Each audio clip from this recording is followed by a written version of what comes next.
프리메이슨과 프로테스탄트 개혁. 프리메이슨, 폴 제퍼스, 이상원. 프로테스탄트 개혁. 자, 한번 쭉 살펴봅시다. 로마 제국의 콘스탄티노플 대제가 그리스도교를 국교로 선포한 후에 2세기가 지났을 무렵 유스티니아누스 1세는 당시 널리 제도화되어 있다시피 했던 고대 수수께끼 숭배를 갑작스럽게 금지했다. 목적은 제국의 종교를 강화하고 조직과 사상 모두에서 황제가 교회보다 우위에 서겠다는 것이었다. 이를 위해 유스티니아누스 1세는 신앙 포고 544년을 내리고 콘스탄티노플에서 공의회를 소집했다. 533년. 그 결과로 이교 숭배와 배교 행위를 사형으로 다스리는 법령이 제정되었다. 다른 믿음에 대한 관용은 전혀 없었다. 황제는 이 교도가 자신들의 의식을 행할 장소가 아예 없도록, 또한 그 고약한 광신을 드러낼 기회가 아예 없도록 하라. 혹시라도 이런 이들이 누리는 특혜가 있다면 모두 취소된다는 점을 모두에게 알리도록 하라. 이런 이교 단체가 불법 모임을 개최하지 못하도록 하라고 명령을 했다. 유스티니아누스 1세는 황제가 종교를 포함해 지구상 모든 것의 왕이요 최고권이라고 주장함으로써 교황이 그리스도를 대리한다고 말하는 가톨릭 교회와 갈등을 빚게 되었다. 그 결과 가톨릭 백과사전에는 오늘날 로마 가톨릭이 위대한 황제가 실시했던 종교 정책에 박수를 보낼 수 없다고 나와 있다. 제국 내 평화와 통합을 진일보시킨 유스티니아누스의 업적은 인정하지만 그 통합체가 가장 신성은 가톨릭과 로마의 교황의 것이어야 한다는 점을 분명히 한 것이다. 로마 제국의 쇠락 후에 실제로 그리스도 신앙의 최고 권위자로 떠오른 것은 교회와 교황이었고 이는 천년여 동안 변함없이 유지되었다. 유스티니아누스 1세는 통치는 로마 제국의 이후 유럽 문명 발전의 모든 영역에 크나큰 영향을 미쳤다. 그가 없었다면 중세 유럽의 모습은 완전히 달라졌을 것이다. 제국의 동쪽과 서쪽 부분을 통합하겠다고 나선 무리한 군사 원정, 통치, 행정의 공식에 의해서 밀려난 라틴어, 제국의 동쪽이 약화되면서 힘을 떨치기 시작한 페르시아 등 여러 요소가 합쳐져 참혹한 전쟁과 이스라엘 세력의 서쪽 확장을 야기하였다. 로마 제국의 문명을 가능한 유지하려 했던 서부 게르만 국가들을 포기함으로써 유스티니아누스 대제는 중세교회와 교황이 로마 제국을 대신해 유럽 각국에서 확고한 세력으로 부상하는 데 간접적으로 기여했다. 유스티니아누스 1세는 로마 제국 쇠락 후 그리스도교가 유럽의 종교로 떠오르게 했을 뿐만 아니라 비잔틴 양식이라 알려진 디자인과 건축설이 등장하는 계기 또한 마련했다. 건축을 적극 장려하면서 제국 곳곳에 거대한 기념비와 건축물로 채웠던 것이다. 이는 훗날 동쪽의 이슬람 양식과 서쪽의 고딕 양식의 본보기 역할을 했다.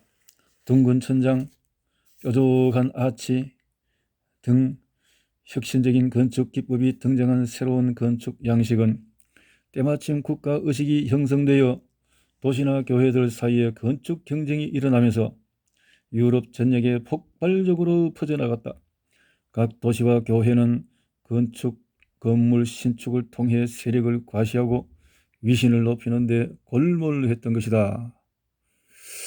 이렇게 참 이런 로마 바티칸에 들어갔을 때 엄청난 형상들, 그런 모형들이 다 이런 어떤 배경 속에서 이루어진 것 같습니다. 유스티니아누스 대제 6세기의 작품인데 카테린은 저서 예술의 역사에서 로마네스 그 건축 양식이 갑자기 새롭고 대중적인 그리고 시민적인 건축으로 대체되었으며, 여기서 기독교 세계는 과거의 낡은 옷을 벗어던지고 새로 지은 화사한 흰 가운으로 갈아입었다고 썼다. 고딕 양식의 교회 건축은 단순하고 투박한 로마네스크 양식보다 훨씬 장엄한 교회를 지음으로써 문명인 다수 교인들로 하여금 더욱 굳건한 신앙을 가지게 한다는 목적이 있었다. 중세라고 불리는 이 새로운 종교적인 열정의 시대에 신의 영광을 찬양하기 위해 돌을 깎는 작업은 그 일을 통해서 자기 신앙을 표현하는 이들의 몫이었다. 종교적인 신앙뿐 아니라 이를 돌에 표현할 수 있는 재능까지 갖춘 이들은 여기저기 옮겨다니며 일을 맡았다. 이들은 스스로를 자유석공 프리메이슨이라고 부르기는 했지만 고용주의 지시에 따라야 하는 입장이었다. 고용주가 왕이든 시당국이든 교회든 간에 석공들의 노동과 삶은 엄격한 규정을 따라야 했다. 임금의 상한선이 동결되어 있던 당시의 상황은 비밀노동조합이 결성되는 결과를 낳았다. 그래서 임금이 동결되어 있었기 때문에 결국은 돈 문제 때문에 이 프리메이슨들이 비밀 결성을 통해서 뭔가가 약속을 하고 이렇게 하는 계기가 되었다라는 건데요. 석공들과 개별적으로 협상하는 부담을 지지 않기 위해 고용주들은 규제를 한층 더 강화하려 했다. 1360년 석공과 목수들 사이의 비밀 합의 및 비밀 서약을 금지하는 법이 제정되었다. 이 법으로 그냥 억지로 그냥 이렇게 제정까지 맡고 했는데 1425년부터는 영국 석공들이 모임을 가지지 못하게 되었다. 3살짜리 헨리 6세의 섭정으로 있던 베드포드 공작이 제정한 이 법은 개개 조직이나 노동 지부들이 공동의 유대로 연결된 상태임을 지적한 후 이를 불법이라 규정하고 있다. 하지만 채 2년도 지나지 않아 법은 유명무실해졌고 그 효력을 강화시키려는 노력은 실패로 돌아갔다. 막강한 그 건축을 하는 그 기능공들이, 석공들이 결국은 담합하면서 같이 이렇게 만들어 나가려고 하는 것이 세력화되어지기 때문에 그것을 또 방해하려고 하는 정부의 노력이 또 강했다라는 것을 보는데요. 영국의 자유석공들이 경제적인 힘을 누렸던 것과 마찬가지로 프랑스와 독일의 석공들도 성당 건축 시기 동안에 직업적인 재능 덕분에 특권을 행사했다. 콩파뇽이라 불렸던 프랑스의 석공 조직도 억압적인 법과 국가에 저항하는 비밀 모임을 가졌다. 독일의 석공들은 슈타인 메첸이라 불렸다. 이들이 남긴 대표적인 걸작 건축물로는 스트라스부르와 콜로뉴의 성당이 있다.